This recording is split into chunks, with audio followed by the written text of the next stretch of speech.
Кешір қыздар, ассалаумалейкум, қалайсыздар? Бисмиллах деп бастайық, иә?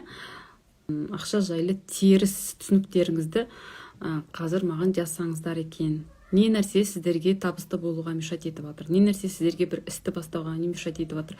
Давайте бүгін сол кері байланыс жасап, соны разбирать етейік.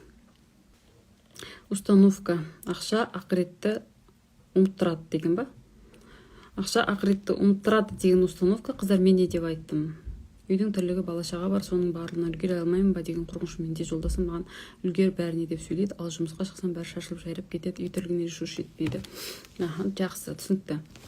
Қыздар, негізі ақша келеді тек қана жұмыс істегенде дегенде, мен жұмыс істегенде деген әйелдегі установкада негізі қате білесіздер ме? Потому что сіздің күйеуіңіз арқылы келіп жатқан ырзық та ол сіздің ырзығыңыз. Түсінікті ме? То есть сіз үйде бала бағып отырған кездегі күйеуіңіздің тауып жатқан ырзығы да сіздікі. Но факт тот, что қызығы сол, кейде әйел адамдар өздерінің установкаларымен, миындағы қорқыныштарымен сол күйеу арқылы келетін ырзығын даже шектеп алады. Представляете? И ол ойлайды, значит, мен жұмыс істеуім керек деп. Но на самом деле балаларыңыз кішкентай болса, сіздердің ішкі күйлеріңіз оған жетпей жатса, сіздердің энергияларыңыз аз болып жатса, әйел адам өзін қинап жұмыс жасауына болмайды. Из надо деген состояниядан жасауына болмайды. Әйел, я хочу это делать, мне нравится это делать, маған ұнайды деген сондай состояниеде жұмыс жасаған кезде ғана оған ақша оңай келеді және берекелі болады. Түсінікті ме, қыздар? Сол үшін үйде отырған әйел өзінің жақсы көретін ісімен ғана айналысу керек. Өзіне ұнайтын іспен айналысу керек. Өзіне ұнайтын істі әйел қалай табады? Например, сіз ол істі ұйықтамайды істеуге дайынсыз. Сол іспен айналысқан кезде сіз наоборот шаршамайсыз, наоборот энергия аласыз, сіз наоборот демаласыз. Түсінікті ме, қыздар? Мысалы, бір кездері мен торт жасап сатып бастаған кезде мен таңғы 5-ке дейін торт пісіріп жүре беретін. Потому что именно сол моментте сол тірлік маған ұнады. То есть мен, қалай айтсам екен, үйде отырдым, вроде бы үйге қонақтар келген кезде мысалы торт пісірсам, олар менің тортымды мақтайтын, мысалы барлығы, ой, дәмді болыпты. И мен, как бы знаете, сол кезде, оказывается, именно торт пісірған емес, қазір қарап отырсам, сол тортымды мақтаған кездегі ощущенияны қатты қалаған екен. Сол кезде мен не істедім? Тортты, прямо шынымды айтсам, қатты табыс тапқан жоқпын, қатты қымбатқа да сатқан жоқпын. Бір өз-өзімді алдап бір арзан бағаға саттым, лежбі осы нені алу үшін, жаңағы сіздің тортыңыз дәмді болыпты, маған қатты ұнады деген кері байланысты алу үшін. И мен ана жерде бір шығынды, нені есептеместен, жаңағы расходты, доходты есептеместен максимально, жаңағы былай айтқан кезде, былай қазір есептеп отырсам, менің торт пісірғандағы электроэнергияның ақшасы, расходтардың ақшасы менің немді покрывать етпеген екен. В общем, расходымды покрывать етпеген екен. Сатқан ақшаммен, сатқан ақшаммен оған кеткен ақшам, былайша айтқанда, прибыльға әкелмеген екен. И мен оны қазір түсініп отырмын. То есть мен оны да ойлауым керек. Мен сол кезде, қыздар, оказывается, детское состояниеден сатыппын. То есть мен ар жағын бүйтіп жан жақты ойламастан сатқан ғой. Онан кейін мысалы мен киім саттым. Киім сатқан кезде менде шын мәнінде киім сатқан емес, менде просто базарға барып, мысалы, киім таңдаған маған ұнаған екен. То есть менде, мысалы, киімді таңдап, өзіме ұнайтын киімдерді таңдап сатып алған ұнаған екен. Оны, мысалы, мен ауылға беріп жерім, ол жақта менің келінім сатады, мысалы, қарызға өтеді, айтеді, мүйтеді, ол одан ақша қайтпайды. Но почему-то мен сонда да онымен айналыса бердім. Оказывается, сол кезде маған, қалай айтсам екен, саудадан көрі маған сол жерде сауданы жасау ұнаған екен. То есть менде кішкене шапоголизм болғанда, үйден шығып, базарда аралап, әдемі заттар сатып алу, как будто я себе покупала. Представляете? Онан кейін, мысалы, мен сетевоймен айналыстым. Сетевойда менде кішкене азарт болды да. Жаңағыдай бал жинасам, бір жетістікке жетсем деген, бұл жерде де менде больше ақша табу емес, менде азарт болған екен. Мен қай жерге дейін жетемін, қандай процентке шығам деген сияқты, понимаете?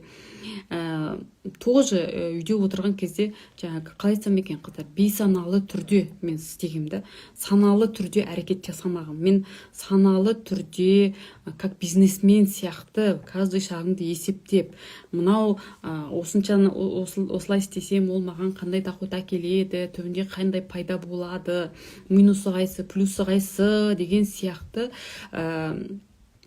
бір разбор жасамағым да қыздар, түсінікті ме? И соның есебінен менде не болды? Выгорание болды. То есть мен энергиямды кетірдім, бірақ оның орнын толтыратын доход болмады.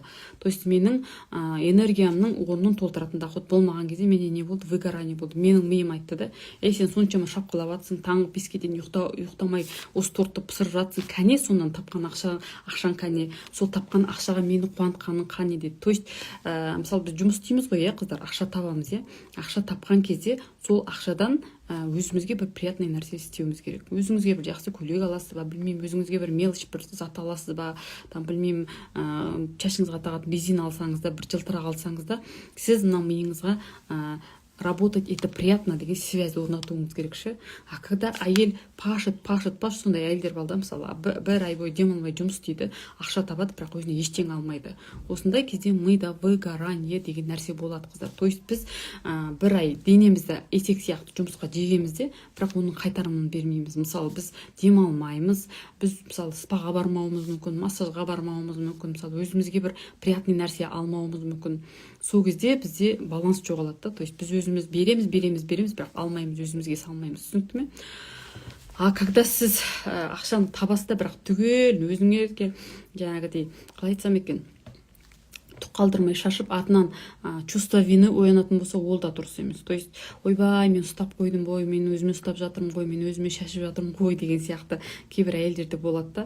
Бұл чувство вины не көбінесе бізге внушаться етіледі да, внушаемый чувство вины болады. То есть қалай айтсам екен, сен эгоистсің, сен тек өзіңді ғана ойлайсың деп мысалы күйеуіңіз айтуы мүмкін, или сіз жаңағы балаларыңыздың алдында бүйтіп ойлауыңыз мүмкін, мен осылардан уақытымды бөліп алып, мен мына жұмысқа өзімді салып жатырмын, значит я плохая мама деген сияқты.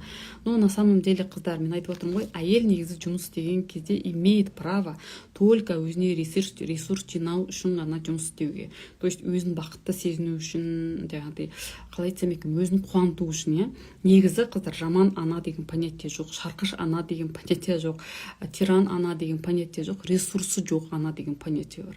То есть әйелдің ресурсы жоғалған кезде, әйел шаршаған кезде, әйел выгорать еткен кезде, әйел не істейді? Тиран бола бастайды. Өзінің ана жоқ энергиясын күйеуден сора бастайды, баладан сора бастайды. Сол үшін біз үйде отырып не істесек те, біз бірінші очередь өзіміздің удовольствиеміз үшін істеуіміз керек. Маған осы іспен айналысқан реально ұнайды. А не так, чтобы ойбай, мен отбасын асырауым керек, мен ақшаны табуым керек, мен қайтсем де пахать етуім керек, потому что күйеуім требовать етіп отыр, потому что мен бұл үйде арам тамақпын, потому что мен андаймын, босқа нанға ортақтасып жатырмын деген сияқты понятиемен істейтін болсаңыздар, қыздар, ол ақшаның хайыр жоқ сіздерге. Потом ол одан просто, знаете, үйде раскол болады да, былай айтқанда, үйде береке кетеді. Потому что әйел ол кезде уже еркектік энергиямен жұмыс жасай бастайды. Әйел күйеумен бәсекелесіп жұмыс істеп бастайды. И сол жерде, қыздар, дисбаланс болады. Түсінікті ме? Сол үшін айтайын дегенім, старайтесь жұмыс істеуге, чтобы үйіңізде де порядок болсын. Енді мен мысалы қалай деп айтсам екен, если сіз былай жұмыс істей алатын болсаңыз, ақшаны табасыз настолько, что сіз умеете делегировать. То есть ақша төлеп мысалы біреуге үйіңізді жината аласыз, ақша төлеп мысалы біреуге тамақ істете аласыз, немесе ақша төлеп полуфабрикат сатып аласыз, соншалықты ақша табатындай мөлшерде жұмыс істей алатын болсаңыз, что без угрызения совести деген сияқты. Хотя угрызение совести, чувство вины деген нәрсе негізі ол болмаған дұрыс та. По идее, қыздар, по идее, үйді асырайтын, үйдің қажетін жабатын, продукты әкелетін полностью нәрсе ол шариғат бойынша ер адамның мойнында. Но бірақ, когда әйел күйеуін, қалай айтсам екен, қыздар, күйеуіне бір көмектесейін деп емес, күйеуіне сенімсіздіктен, осы таба алмайды ғой, олар асыра алмайды ғой, бұның тапқан бәрі бізге жетпейді ғой деп жаңағыдай жағаласып кетеді, күйеу сұрамаса да, онда ол уже дұрыс емес. Ақша ақыретті ұмытады, Алладан алыстатады. Бұл жерде, қыздар, установка дұрыс емес. Мына жерде қараңыздар, Алла тағала не үшін бізге бай бол деді? бұл жерде ақша табудағы ниетті дұрыстау керек. Мен не дедім, мұсылмандар бай болу керек. Не үшін? Зеккет беру үшін, қажылыққа бару үшін, өзгелерге пайдалы мұсылман болу үшін дедім, иә. Біріншіден. Екіншіден, если сіздің о баста иманыңыз мықты болса, Аллахқа жақын болсаңыз, онда ақша сізді наоборот жақындатады Алла тағала. Сіздің шүкіршілігіңіз артады, Аллаға деген алғысыңыз, былайша айтқанда шүкіршілігіңіз артып, сіз содан уже энергия алып ары қарай ақша тапқыңыз келетін болады. Ал когда сіз и так Алладан алыссыз, онда, конечно, қолыңызға ақша түскен кезде сіздің шынайы бет бейнеңіз ашылады да. Қалай сіз Алланы жақсы көретін болсаңыз, келіп жатқан Аллахтан беріліп жатқан мүмкіндік екенін түсінсеңіз, Алланың беріп жатқан нығметі екенін түсінсеңіз, қалай сіз Алладан алыстайсыз? Наоборот, сіз Аллаға жақындай түсесіз ғой. Аллахым, жаңағы мың сансыз шүкір, сенің осыны беріп жатқаныңа альхамдулиллах деп шүкіршілігіңіз артып. А когда адам ақшаны жүрегіне кіргізіп, присваивать етіп, мен тауып жатырмын, бұл менікі деп өзінше бола бастайды, конечно, иә. Ол кезде, конечно, адам Алладан алыстайды, тәкаппарлана бастайды, былайша айтқанда. Сол үшін қыздар ниет, всегда ниет дұрыс болу керек. Мен не дедім, бұл бастап сабақ басталғанда не деп айттым? Біз табысты болған кездегі ақша жасаудағы, жұмыс істеудегі біздің ниетіміз дұрыс болу керек. Алла разылығы үшін деген ниет болу керек. Когда біз біреуге доказать етемін, біреудің крутой боламын деген сияқты бір тәкаппарлық ниет болған кезде, ол, конечно, сіз уже шайтанға еріп кетесіз. Түсінікті ме, қыздар? Тәкаппарлық пен иман ол бір-біріне қарама-қайшы нәрсе. Көп ақша табудан қорқамын. Не үшін қорқасыз? Соны жазыңыздар.